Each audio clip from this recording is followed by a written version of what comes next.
وما أرسلناك إلا رحمة للعالمين صدق الله مولانا العظيم وبلغنا رسوله النبي الأمين الكريم ونحن على ذلك لمن الشاهدين والشاكرين والحمد لله رب العالمين قادری ابطار غوث اعظم زنم تند شاہ برکت اللہ قطب عالم زنم قادری ابطار غوث اعظم زنم تند شاہ احمد رضا خان قطب عالم زنم امداد نزدند کا مازاد کل در دین و دنیا شاہ پوری غوث اعظم دستگیر آئی حضرات ہم اور آپ انتہائی عقیدت و محبت کے ساتھ آقا عرب و عجم حضور نبی اکرم نور مجسم فخر بنی آدم صبح کائنات کے شمس الضحیٰ شام کائنات کے بدر الدجا محمد عربی روح فدا صلی اللہ علیہ وسلم کی بارگاہ عالیہ میں قضیہ درود پاک پیش کیجیے پڑھی اللہ محمد صلی اللہ علیہ وسلم صلی اللہ علیہ وسلم صلی اللہ علیہ وسلم نعت سرور کونین صلی اللہ علیہ وسلم کی چند اشعار آپ حضرات کے سماعت کے حوالے کروں گا میں چل کر کہیے سبحان اللہ سبحان اللہ بہر رحمت سے نبی کے کب کنارہ چاہیے بہر رحمت سے نبی کے کب کنارہ چاہیے داغے سیاہ جو بہا دے داغے سیاہ جو بہا دے ایسا دھارا چاہیے بہر رحمت سے نبی کے کب کنارہ چاہیے داغے سیاہ جو بہا دے ایسا دھارا چاہیے اور نعمت فردوس کی جتنی ہے سب کو تو دے دو نعمت فردوس کی جتنی ہے سب کو تو دے دو ناخن پائے محمد ناخن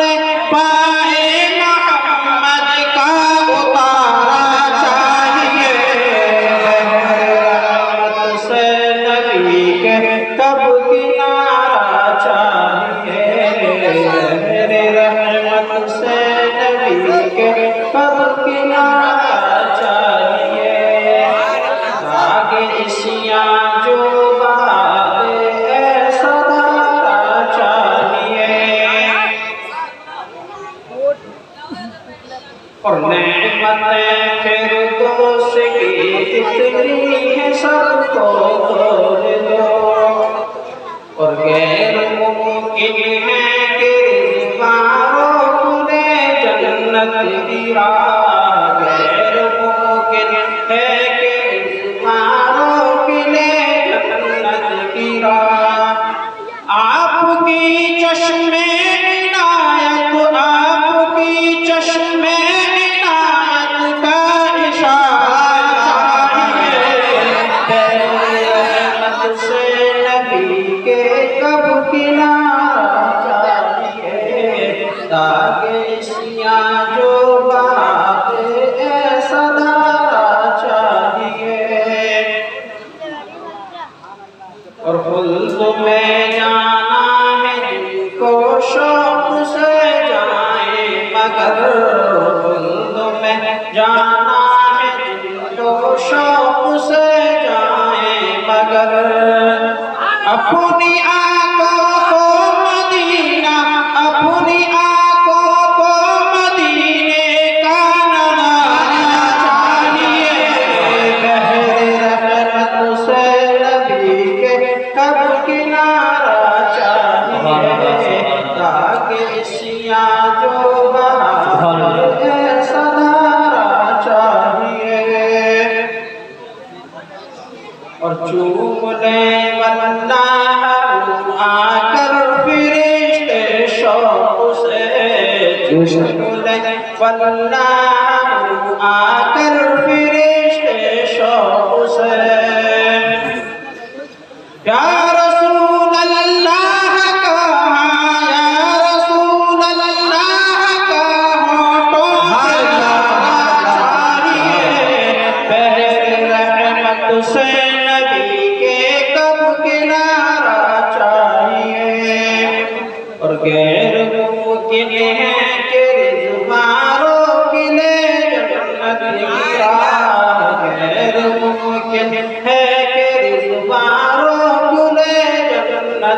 میرا آپ کی چشم عنایت آپ کی چشم عنایت کا اشارہ رحمت سے پی کے کر کنارہ چاہیے تاکہ سیاہ جو بہا دے صدارہ چاہیے۔ حضرات ایک مرتبہ اور درود پاک پڑھیے اللہم صلی اللہ علیہ وسلم اثر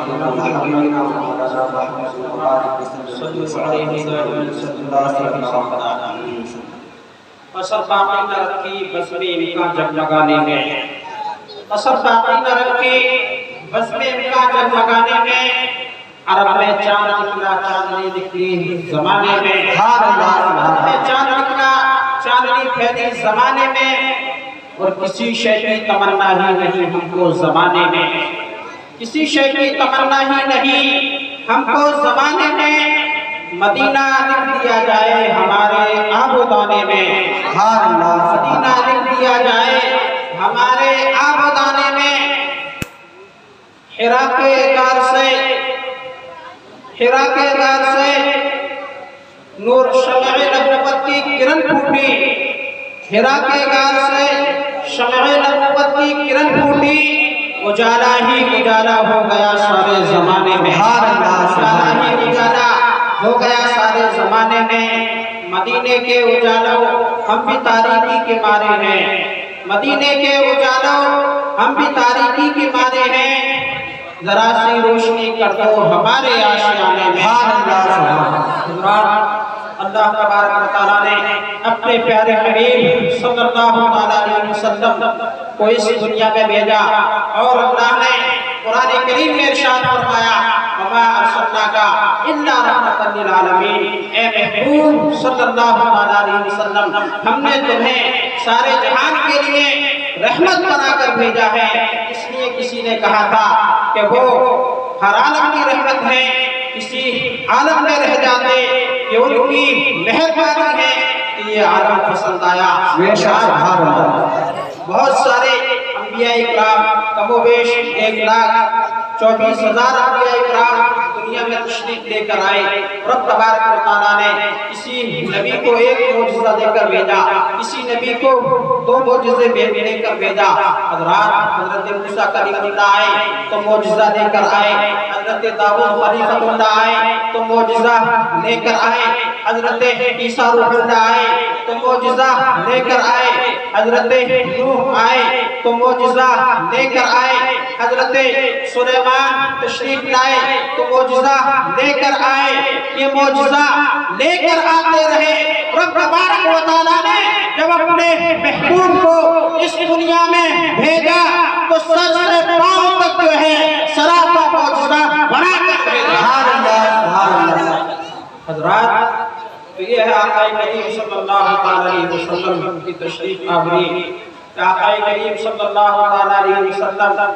جب دنیا میں تشریف لے کر آئے تو ہر طرف جو ہے آپ کے آنے سے ایمان کی روشنی چھا گئی، آپ کے آنے سے جو ہے کفر کا منہ کالا ہو گیا اور دنیا کے اندر ایمان کا اجالا ہو گیا، ایمان کی روشنی ہو گئی۔ حضرات ابو جہل ابو لہب جیسے کفار و مشرکین آقا کریم صلی اللہ علیہ وسلم سے سخت دشمنی رکھا کرتے تھے، سخت یعنی برے برتاؤ کیا کرتے تھے، اور وہ کہا کرتے تھے اگر دین اسلام سچا ہے، مذہب اسلام سچا ہے تو اللہ تبارک و تعالیٰ کہ محبوب صلی اللہ علیہ وسلم کی شان میں گستاخیاں کیا کرتے تھے، یہاں تک کہ یہ بھی کہا کرتے تھے کہ اللہ تبارک و تعالیٰ سچا ہے، اسلام سچا ہے تو اسے آسمان سے آگ برسا دینی چاہیے، ہمیں جو ہے تباہ و برباد کر دینا چاہیے، مگر اللہ تبارک و تعالیٰ نے جو ہے کبھی اس امت پہ جو ہے اس طرح کا عذاب نازل نہیں فرمایا جو پہلی امتوں پر ہو چکا ہے۔ رات رب تبارک و تعالیٰ نے عذاب نازل کیوں نہیں فرمایا؟ اس لیے کہ اللہ تبارک و تعالیٰ نے قرآن میں ارشاد فرمایا ما کان اللہ لیعذبہم وانت فیہم، اے محبوب صلی اللہ علیہ وسلم جب جب تک تم ان میں تشریف فرما رہو گے آپ پر آپ کی امت پر عذاب نازل نہیں ہوگا۔ نعرے تکبیر، نعرے رسالت، سرکار کی آمد، سردار کی آمد، تاجدار کی آمد، غمخوار کی آمد، نعرے تکبیر، نعرے رسالت۔ حضرات، آقا کریم صلی اللہ علیہ وسلم جنگ احد کے اندر جنگ لڑ رہے تھے۔ حضرات، کفار و مشرکین نے ایک پتھر جو ہے آقا کریم صلی اللہ علیہ وسلم کے مارا۔ وہ پتھر جو ہے آقا کریم صلی اللہ علیہ وسلم کے چہرے مبارک پر پڑتا ہے۔ حضرات، اس سے جو ہے آپ کا دندان مبارک شہید ہو جاتا ہے، ایک دانت شہید ہو جاتا ہے، آپ کا چہرہ جو ہے خون سے لہولہان ہو جاتا ہے۔ صحابہ کرام جب دیکھتے ہیں تو صحابہ کرام کا چین بے چینی میں بدل جاتا ہے، صحابہ کرام کا سکون جو ہے وہ ختم ہو جاتا ہے، اور آقا کریم صلی اللہ علیہ وسلم سے عرض کرتے ہیں، حبیبی یا رسول اللہ، آپ ان کفار و مشرکین کے لیے، ان بدبختوں کے لیے آپ تباہ و بربادی کی دعا فرما دیجئے، یہ تباہ و برباد ہو جائیں گے۔ مگر آقا ارشاد فرماتے ہیں، اے میرے پیارے صحابہ سنو، اس لیے کہ میں اس جہان میں جو ہے یعنی زحمت بن کر نہیں آیا ہوں بلکہ رحمت بن کر آیا ہوں۔ رسول پاک کی ہر شے میں نام ہے، ہر گل میں ہر شجر میں محمد کا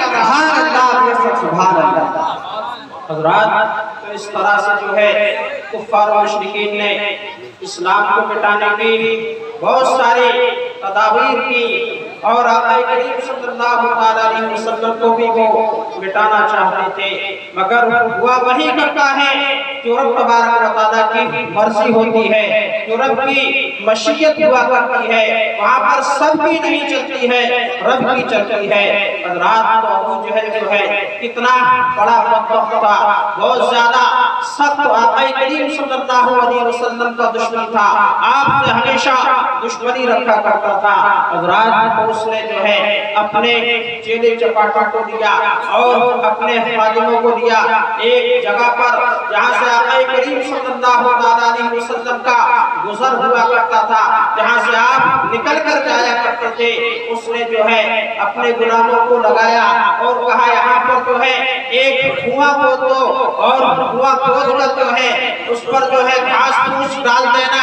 آپ یہیں پر چھپ کے بیٹھ جانا، جب مسلمانوں کے پیغمبر یہاں سے گزریں گے تو وہ کنویں کو نہیں پہچان سکیں گے بلکہ کنویں کے اندر گر جائیں گے، تو تم اوپر سے مٹی ڈال دینا، اوپر سے پتھر ڈال دینا، وہ ختم ہو جائیں گے، ان کا لایا ہوا دین بھی ختم ہو جائے گا۔ مگر رب تبارک و تعالیٰ کو کچھ اور ہی منظور تھا۔ کسی نے کہا تھا کہ فانوس بن کے جس کی حفاظت ہوا کرے وہ شمع کا بجے، جسے روشن خدا کرے پورا خدا ہے جس کی حرکت کا خندازن، بھوکوں سے یہ چراغ بجھایا جائے گا۔ حضرات، تو ابو جہل جو ہے لگا کر چلا گیا، اور اس کے خادم، اس کے چمچے اس کام کو کرنے لگے۔ انہوں نے ایک بہت گہرا کنواں کھودا، اور کنواں کھودنے کے بعد اس پر گھاس پھوس ڈال دی، اس پر جو ہے تاکہ پتہ نہ چل سکے، اور وہ چھپ کر بیٹھ گئے کہ آقا کریم صلی اللہ علیہ وسلم اس راستے سے جو ہے تشریف لانے والے ہیں۔ حضرات، رب تبارک و تعالیٰ نے اپنے پیارے حبیب صلی اللہ علیہ وسلم کو پہلے ہی بتا دیا کہ محبوب آپ کا جو ہے بڑا سخت دشمن ہے، اور اس نے ایک راستے پر یعنی کنواں کھودوا رکھا ہے، اور وہ چاہتا ہے کہ محمد رسول اللہ صلی اللہ علیہ وسلم اس کنویں کے اندر گر جائیں گے تو ان پر جو ہے ان کا خاتمہ ہو جائے گا، ان کا لایا ہوا دین بھی ختم ہو جائے گا۔ حضرات، اس طرح سے جو ہے اس نے حرکتیں سوچی تھی، مگر رب تبارک و تعالیٰ کے پیارے محبوب صلی اللہ علیہ وسلم نے اللہ نے پیارے حبیب کو بتا دیا، تو اللہ کے پیارے حبیب یعنی گزر کر چلے گئے۔ ایک روایت میں یہ آتا ہے کہ آپ دوسرے راستے سے چلے گئے، ایک روایت میں یہ بھی آتا ہے کہ آپ نے جو ہے ایک طرف ایک قدم رکھا، دوسری پار پر جو ہے دوسرا قدم رکھا، زمین جو ہے وہ سمٹ گئی تھی آپ کے لیے، اور آپ جو ہے یعنی اسی طرح سے صحیح و سلامت ہو کر چلے گئے۔ ابو جہل جو ہے آپ کا ایک بال بھی جو ہے ہلا نہیں سکتا۔ حضرات آقا کریم صلی اللہ علیہ وسلم کا جب وہاں سے گزر ہو گیا تو شیطان ابو جہل کو پتہ چلتا ہے کہ یہاں سے محمد رسول اللہ صلی اللہ علیہ وسلم صحیح و سلامت گزر گئے ہیں، یعنی ٹھیک ٹھاک چلے گئے ہیں۔ وہ آقا جو ہے وہاں کنویں کو تلاش کرتا ہے، آخر کو کیا کہا؟ حضرات تلاش کرتے کرتے جو ہے ابو جہل کنویں کے اندر گر جاتا ہے۔ یہ آپ نے بھی بارہا روایت سنی ہے، یہ بات سنی ہوئی ہے کہ جو اگر کسی دوسرے کو کنواں کھودا کرتا ہے تو وہ کنویں میں اسے تو نہیں گرا سکتا جس کے لیے کھودا جاتا ہے، اور جو کھودا کرتا ہے وہ خود گر جایا کرتا ہے۔ رات میں یہ ہوا کرتا ہے، ابو جہل کنویں کے اندر گر گیا اور وہ چیخنے پکارنے لگا، اپنے خادموں کو بلانے لگا، اپنے آس پاس والوں کو بلانے لگا، پکارنے لگا اور کہنے لگا اے میرے غلاموں، اب مجھے کنویں سے نکالنے کی کوئی تدبیر آپ کیجئے، کوئی حکمت عملی کو اپنائیں گے۔ حضرات اس کے خادم دوڑ کر وہاں پر پہنچ جاتے ہیں، حضرات پہنچ گئے، ایک لمبی رسی لے کر آتے ہیں، اس لمبی رسی کو کنویں میں ڈالتے ہیں اور کنویں میں رسی پہنچ رہی ہے، حضرات کنواں جو ہے اور بھی زیادہ نیچے ہو رہا ہے، ابو جہل زمین کے اندر دھستا ہوا جا رہا ہے اور رسی اس کے ہاتھ میں نہیں آ رہی ہے۔ وہ کہنے لگا، پکارنے لگا، پکار کر کہا کہ مجھے دنیا میں کوئی نہیں نکال سکتا ہے، اگر مجھے کوئی نکال سکتا ہے تو دنیا میں محمد رسول اللہ صلی اللہ علیہ وسلم ہے، ان کے لیے بلا کر لائیے، انہیں انکار نہیں ہے، وہ اب بھی آ کر مجھے کنویں سے باہر نکال دیں گے۔ آقا کریم صلی اللہ علیہ وسلم کو ابو جہل کے خادم بلا کر لے کر آتے ہیں، مگر محبوب صلی اللہ علیہ وسلم انکار نہیں فرماتے ہیں بلکہ تشریف لے آتے ہیں۔ اس لیے امام اہل سنت فرماتے ہیں واہ کیا جود و کرم ہے، ہائے تھا تیرا نہیں سنتا ہی نہیں، مانگنے والا تیرا اور فرش والے تیری شوکت کا علوم کیا جانے، خسرو عرش پہ اٹھتا ہے پھیرا۔ سبحان اللہ سبحان اللہ۔ حضرات تو ابو جہل آقا کریم صلی اللہ علیہ وسلم سے کہتا ہے جب آپ تشریف لے آئے کنویں کے قریب، کہنے لگا کہ محمد رسول اللہ آپ اللہ کے سچے رسول ہو، اور آپ اگر کنویں سے مجھے نکال دو گے تو میں آپ کو اللہ کا رسول تسلیم کر لوں گا اور آپ پر ایمان بھی لے کر آؤں گا۔ حضرات اللہ کے رسول صلی اللہ علیہ وسلم جانتے ہیں کہ یہ مکار ہے، یہ جھوٹا ہے، ایمان لے کر نہیں آئے گا، مگر وہ تو رحمت للعالمین ہے۔ حضرات ان کی رحمت جو ہے صرف مسلمانوں پر ہی عام نہیں ہے بلکہ ان کی رحمت کافروں پر بھی عام ہے، ان کی رحمت کفار و مشرکین پر بھی ہوا کرتی ہے۔ حضرات وہ سب پوری کائنات کے لیے رحمت للعالمین ہے۔ حضرات آقا کریم صلی اللہ علیہ وسلم سے اس نے وعدہ فرما دیا، اور وعدہ فرمانے کے بعد جو ہے آقا کریم صلی اللہ علیہ وسلم نے اسے کنویں سے ہاتھ ڈالا اور نکال کر جو ہے باہر کھڑا کر دیا۔ جب باہر آ گیا ابو جہل آپ کو دیکھ کر جو ہے ہنسنے لگتا ہے اور ٹھٹا مارنے لگتا ہے، ٹھٹا مار کر کہتا ہے یا رسول اللہ آپ جو ہے بہت بڑے جادوگر ہیں، معاذ اللہ، اس نے جو وعدہ کیا تھا اپنے وعدے سے جو ہے مکر گیا۔ حضرات کنویں میں جو ہے وہی گر گیا، مگر اللہ کے رسول صلی اللہ علیہ وسلم سبھی کے لیے رحمت ہے، آپ نے جو ہے اس کے لیے نکال کر یہ احسان فرمایا، آپ چاہتے تو نہیں نکالتے، اس لیے کہ بہت بڑا دشمن تھا، مگر اسلام نے جو ہے اور بانی اسلام نے کبھی جو ہے دشمن کا ساتھ نہیں چھوڑا ہے۔ اگر دشمن کسی بلا میں کسی مصیبت میں گھر جاتا ہے تو اسلام کے ماننے والوں کا طریقہ بھی یہی ہے کہ وہ اس کا ساتھ دیا کرتے ہیں، وہ اس کے ساتھ رہا کرتے ہیں۔ جس طرح سے جو ہے اس کا ساتھ دے سکتے ہیں اس کا ساتھ دیتے ہیں۔ رات کو اسلام کے ماننے کے تو اسلام کے ماننے والوں کا طریقہ ہے، اس لیے کسی نے کہا تھا کہ رحمت رسول پاک کی ہر شے میں عام ہے، ہر گل میں ہر شجر میں محمد کا نام ہے۔